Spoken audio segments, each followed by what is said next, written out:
আসসালামু আলাইকুম আপন মানুষজন অনলি কুকিং রেসিপিস চ্যানেলে সকলরে জানাই স্বাগতম। আজকে আমি আপনারা লাগি নিয়ে এসেছি একদম সহজ মজাদার সকালের হালকা ফুলকা নাস্তা রেসিপি।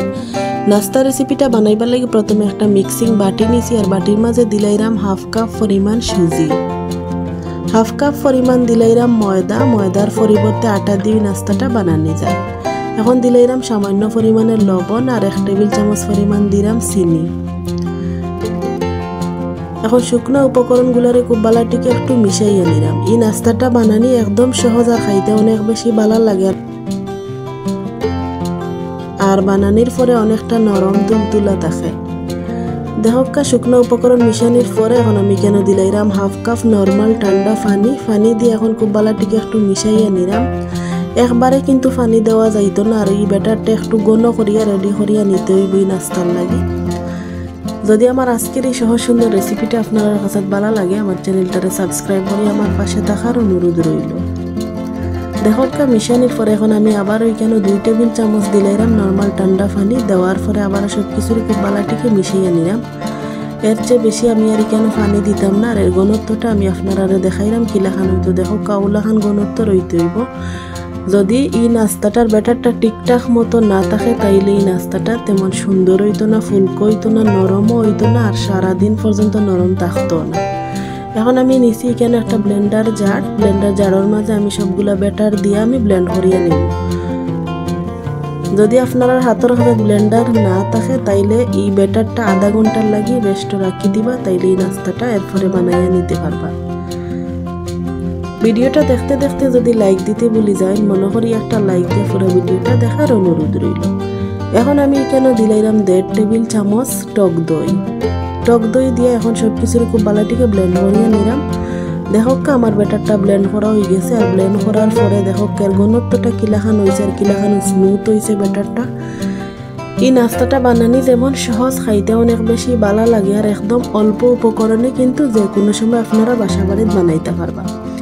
এখন একটা চামচ দিয়ে আমি আপনারা দেখাইলাম দেখকা ব্লেন্ডার করার পরে এখন কিলাখান একদম ফোমর মতো হয়ে গেছে ব্যাটারটা।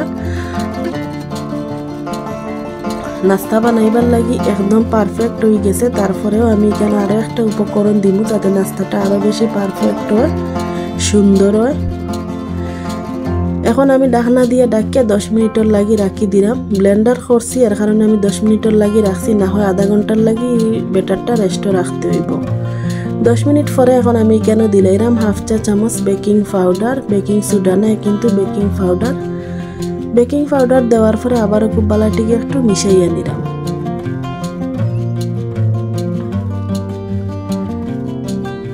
এখন আমি অল্প একটু পানি দিলাম যাতে বেকিং পাউডারটা খুব তাড়াতাড়ি অ্যাক্টিভ হয়ে যায় আর সব কিছুর লাগে খুব সুন্দরভাবে মিশিয়ে যায়। দেখকা ব্যাটারটা আমার রেডি হয়ে গেছে আর ওলাখান হয়েছে ঘনত্ব। এখন আমি চুলার উপরে একটা প্যান বয়ে নিছি আর প্যানের মাঝে দিলাইরাম 1 চা চামচ ঘি। এই নাস্তাটা যদি ঘি দিয়ে ভাজা হয় তাইলে অনেক সুন্দর একটা গ্রান হয় আর অনেক হেলদি হয়। তবে যদি আপনারা চান সয়াবিন তেল দিয়ে এই নাস্তাটা ভাজতে পারেন আর তেলের পরিমাণ অথবা ঘির পরিমাণ একদম কম লাগে। ঘি দেওয়ার পরে আমি একটু নাড়াচাড়া করিয়া প্যানের মাঝে মিশিয়ে নিছি। এখন আমি কেন দিলাইরাম ব্যাটারটা আমি রেডি করিয়া রাখছি ওখান থেকে 1 হাতা ব্যাটার। আপনারা আপনার পছন্দ মতো নাস্তা শেপ দিবা, 2 হাতা দিয়া বানাইতে পারেন, যে যত বড় বানাইবা বা ছোট বানাইবা। আমি 1 হাতা দিয়া বানাইলাম। এখন একটু সুন্দর করিয়া দিলাম যাতে সাইজটা গোল হয়। এরপরে আমি ঢাকনা দিয়া ডাকিয়া সাইড থেকে 5 মিনিট একদম লো আছে এক সাইড আমি জাল করিয়া নিব। 5 মিনিট পরে দেখকা আমি ঢাকনাটা সরাইয়া নিছি আর নাস্তার এক সাইড কিন্তু হয়ে গেছে আর উপর সাইড একদম ফোমর মতো ফ্লাপি হয়ে গেছে। এখন আমি নাস্তাটা উল্টাইয়া দিলাম। দেখকা নিচের সাইডে খুব সুন্দর একটা কালার আইছে আর চুলার আঁচ কিন্তু একদম লত রাখতে হইব এই নাস্তাটা বাজার সময়।